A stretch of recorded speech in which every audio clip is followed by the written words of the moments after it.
ሰላም ውድ የዜድ ሚዲያ ተከታታዮች እንደምን አላችሁ? እኔ በጣም ደህና ነኝ። እንግዲህ ፕሮግራማችንን እየተከታተላችሁ የተለያዩ መረጃዎችን እንዳገኛችሁ ተስፋ አደርጋለሁ።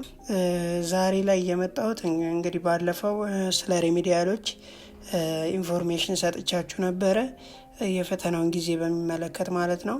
እናም ዛሬ ደግሞ የመጣሁት ያው ፕሮግራም አዲስ የተቀየረ ነገር ስላለ እሱን ለማሳወቅ ነው።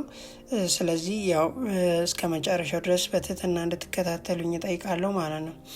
ስለዚህ ከዛ በፊት ግን ይህን ቻናል ሰብስክራይብ ያደረጋችሁ ሰብስክራይብ እንድታደርጉ እንድታበረታቱኝ በትህትና እጠይቃለሁ። እንዲሁም ደግሞ ለእናንተ ጠቃሚ ሆኖ ካገኛችሁት ለጓደኞቻችሁ ሼር በማድረግ ብዙ እይታ እንዲኖረው እንድታግዙኝ እጠይቃለሁ።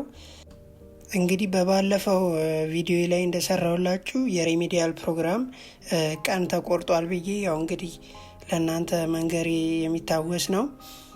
ካላያችሁት ያው እንኳንም አላያችሁት ያላያችሁ ልጆች፣ ነገር ግን ያው ያያችሁ ልጆች 10 ብትሆኑ እናንተን ማሳሳት ስለሌለብኝ ዜና ወይም ደግሞ ሌሎች መረጃ ምንጮችን ካልተከታተላችሁ ይሄ ቪዲዮ ለእናንተ ነው ማለት ነው።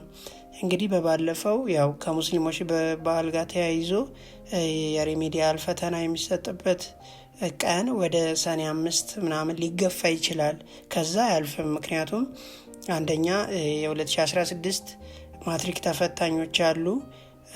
ከዛ ውጭ ደግሞ ያው እዛው ግቢ ውስጥም ያሉ የዩኒቨርሲቲ ተማሪዎች ፍሬሽማኖች፣ እንደገና ደግሞ ሌሎችም ተማሪዎች ፋይናል ፈተና ምናምን የሚወስዱበት ጊዜ ስለሆነ ለእነሱ ነው ሙሉ ጊዜ የሚሰጠው እንጂ እናንተ በጊዜ ነው የምትወጡት ብዬ ነበረ። ሆኖም ግን ያው አሁን ላይ ያው ከዚህ በፊት በተጠቀሰው ፕሮግራም እንደሚካሄድ ልረዳች እያለው ማለት ነው።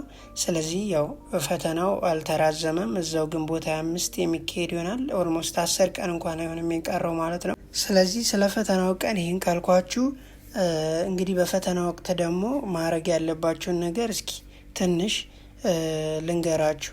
ያው በፈተና ወቅት እንግዲህ እንደሚጠበቀው አንደኛ ያው አንዛይቲ በጣም ይኖራል። እንግዲህ ጭንቀት በጣም ሁላችንንም ከሚያስቸግሩን ነገሮች አንዱ ነው። ያው ጭንቀት ተፈጥሯዊ ነው ከዚህም በፊት እንደነገርኳችሁ።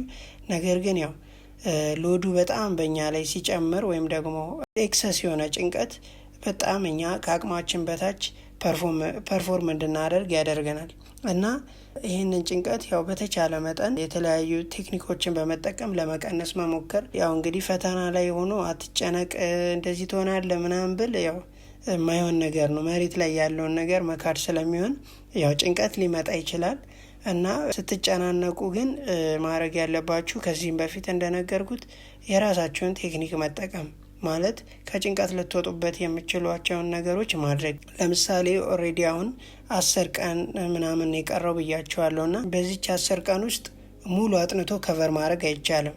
ስለዚህ ያው የምታረጉት ከዚህም በፊት ነግሬያቸዋለሁ፣ ጥያቄ ነው ልሰሩ የምትችሉት አይደል? ስለዚህ ጥያቄ ስትሰሩ የሚቀላችሁን ጥያቄ መስራት፣ በደንብ የምታውቁት ሰብጀክት ላይ ትኩረት ማድረግ፣ የማታውቁትን ጀስት ሂንቱ ብቻ እንዲገባችሁ ማድረግ ነው እንጂ እንደገና መቆፈር ላይ አሁን ጊዜያችሁን ማጥፋት የለባችሁም። በተለይ የሚከብዳችሁን ሳብጀክት እኔ በቃ ሀሳቡን ብቻ የሆነ ለመረዳት መሞከር፣ ከዛ ውጭ ግን እንደገና እንዲገባችሁ ጥረት ማድረግ የለባችሁም። ስለዚህ በተቻለ መጠን ጥያቄ መስራት በአብዛኛውን ሰዓታችሁን ከዚህም በፊት በደንብ ተናግሬያለሁ። ያው ጥያቄ ልስራ ወይስ ልከልስ የሚል ቪዲዮ ሰርቻለሁ። እሱን ካያችሁ በደንብ ትጠቀማላችሁ ብዬ አስባለሁ። ምንም አይነት አሁን ማንበብ የለባችሁም። ከማንበብ ጭራሽ መውጣት አለባችሁ። ጭራሽ እኔ በፍጹም እንድታነቡ አልመክራችሁም።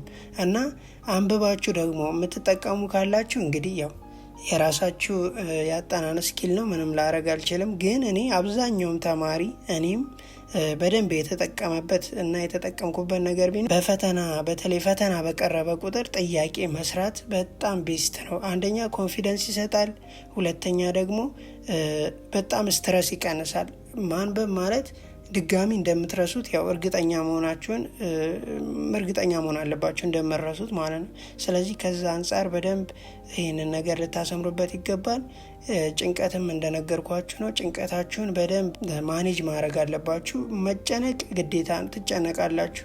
ኬርለስ ነኝ በተለይ ሬሜዲያል ሄዳችሁ የወላጅ ምን ይለኛል አለ፣ እንደገና እዛው ደግሞ ትምህርቶቹ በውድቅስ ምናምን አለ። የተለያዩ ፌለሪቲዎች በአይምሯችሁ ሊመጡ ይችላሉ። ነገር ግን ያው እነዛን ፌለሪቲዎች ማኔጅ የምታደርጉት ሌሎች ታስኮችን በመስራት ነው ማለት ነው። ዝም ብላችሁ ቁጭ ካላችሁ ጭራሽ ጭንቀታችሁ ነው የሚጨምር። ይህን የምለው ያው በደንብ የምትሞክሩ ልጆች፣ ተስፋ የምታደርጉ ልጆች ነው ለእናንተ ነው የምናገረው ማለት ነው። እና ጭንቀታችሁን በደንብ ማኔጅ አድርጉ። ጥያቄ በደንብ ስሩ።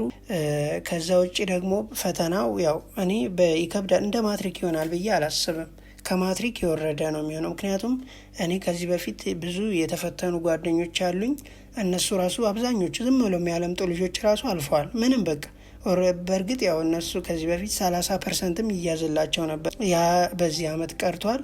ቢሆንም ግን ፈተናው ዛትማች ይከብዳል ብዬ አላስብም። ይህን እንመልበት ደግሞ ምክንያት አንደኛ ያው ይህን አመት ያው እንዳቃጠላችሁ ምናምን ተደርጎ ሊቆጠርባችሁ ስለሆነ ትምህርት ሚኒስቴርም ያው በጊዜያችሁ ላይ አይቀልድም ብዬ አስባለሁ። ከሌላም አንጻር ደግሞ ያው ከዚህ በፊት የወጡ ፈተናዎች በጣም ቀላል እንደሆኑ ነው ሲናገሩ የነበሩት ልጆችና ምንም የሚከብድ ነገር አይኖረውም። ጭራሽ እንደ ማትሪክ ምናምን ዲቴይል የሆነ ነገር አክቹዋሊ ማትሪክም ዲቴይል አይደለም፣ ግን እንደ ማትሪክ ብቻ ግን አይሆንም። በጣም ከባድ አይሆንም። ሞር አብዛኞቻችሁን ለማሳለፍ ስለሚፈለግ ምክንያቱም ያው መንግስትም ይከስራል ይህንን ያውቀዋል። እና እንደምታልፉ በእርግጠኝነት መተማመን አለባችሁ በራሳችሁ። ከዛ ውጪ ጭንቀታችሁን ማኔጅ አድርጉ። ወላጅ ምን ይለኛል ምናምን የሚለውን ነገር እርሱት። እኔ ከዚህ በፊትም ነግሬያችኋለሁ። ያው ፕሮግራሞችን የምታዩ ልጆች ትጠቀማላችሁ ብዬ አስባለሁ። ወላጅ ምን ይለኛል፣ ሰው ምን ይለኛል፣ እዚህ እጄ ምናምን አለ እኮ ያስጨንቃል። ግልጽ ነው። ማንም ሰው እኔም እንደዚህ ይመጣብኛል ጭንቀት፣ ሁላችንም የምንጨነቀው ጭንቀት ነው። ነገር ግን እነዛ ሰዎች የእኛን ጫማ ወይም ደግሞ በእኛ ቦታ ሊሆኑ አይችሉም። እኛ የራሳችን ላይፍ አለን። ወላጅም ቢሆን እኛ ስናድግ፣ እኛ የሆነ ቦታ ስንደርስ ነው ወይም ደግሞ እኛ ስንኖር ነው መኖር የሚችለው። እኛ ስንኖር ነው እነሱን መጥቀም የምንችለውና ከዛ አንጻር በመረዳት ለወላጆቻችሁም የሚመጣባቸውን ጭንቀት በዚህ ማኔጅ አድርጉት። ያው ግን ይህ ስል የራሳችሁን ጥረት አታርጉ ማለት አይደለም። በደንብ መጣር አለባችሁ። እንደው ጠራችሁ ብትወድቁ ምንም ሊመስላችሁ አይገባም። በእውነት አንድ ሰው የአቅሙን አድርጎ የሚችለውን ያክል ታግሎ ባይመጣለት ውጤት እኔ በቃ ያንን ሰው በደንብ ነው የማደንቀው። ጀስት በቃ ያ የእንትን ጉዳይ ነው። ገብቷቸዋል። በዛ ነገር ህይወቱ አይወሰንም አንደኛ። ሁለተኛ ሲቀጥል ግን ከጸጸት ነፃ ነው። ሪግሪት አያደርግም ያ ሰውዬ። ምክንያቱም የሚችለውን ነገር አድርጓል። አንድ ሰው ከአቅሙ በላይ ምንም ማድረግ አይችልም። ነገር ግን እዛ ሬሜዲያል ሄደህ እየዘለልክ ወይም እንደፈለግሽ እየሆንሽ ከዛ በኋላ ወድቀሽ ብትመጪ ያው አንደኛ ቤተሰብንም ታሳዝኛለሽ፣ ሁለተኛ ለራስሽም አይምሮ ረፍት አይሰጥሽም። ቢኮዝ ያው ያደረግሽውን ነገር ስለምታቂ ጊዜሽን ያለ አግባብ ስላጠፋሽ ማለት ነው። እኔ አሁን ላይ ያጠናችሁም ያላጠናችሁም ልጆች የምመክራችሁ አንድ ላይ ሆናችሁ ጥያቄ ተለማመዱ። ከዚህ በፊት የተፈተኑትን በተለይ ደግሞ ኤግዛም ቡኮችን እዩ። ምክንያቱም እናንተ ካላወቃችሁት ኤግዛም ቡኩ በሚገባችሁ መንገድ ያብራራል። ይሄ ሽቶች መስራት ግን በደንብ አድቫንስድ ላይ ሌቭል ላይ ስደርሱ ያንን ነገር ማድረግ አለባችሁ። ይህንንም ከዚህ በፊት ጠቅሼ የላችኋለሁ። ቪዲዮዎችን ገብታችሁ ማየት ትችላላችሁ። እና ከዚህ አንጻር በደንብ የራሳችሁን ነገር ስትረግል ካረጋችሁ ሌላውን ደግሞ ፈጣሪ ይሞላበታል። ስለዚህ ያው እንደዚህ በማድረግ ለሚቀጥለው ፈተናችሁ እንድትዘጋጁ ወንድማዊ ምክሬን እናስተላልፍላችኋለሁ ማለት ነው።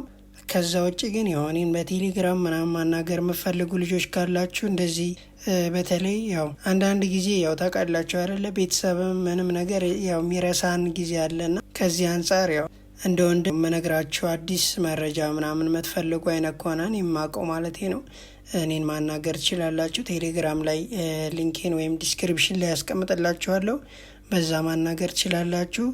በተረፈ መልካም ፈተና ይሆንላችሁ። እንግዲህ ከዚህ በኋላ ደግሞ በተለያዩ መረጃዎች እንገናኛለን። ቻናሉን ሰብስክራይብ ያላረጋችሁ እስካሁን ድረስ ሰብስክራይብ አድርጉ።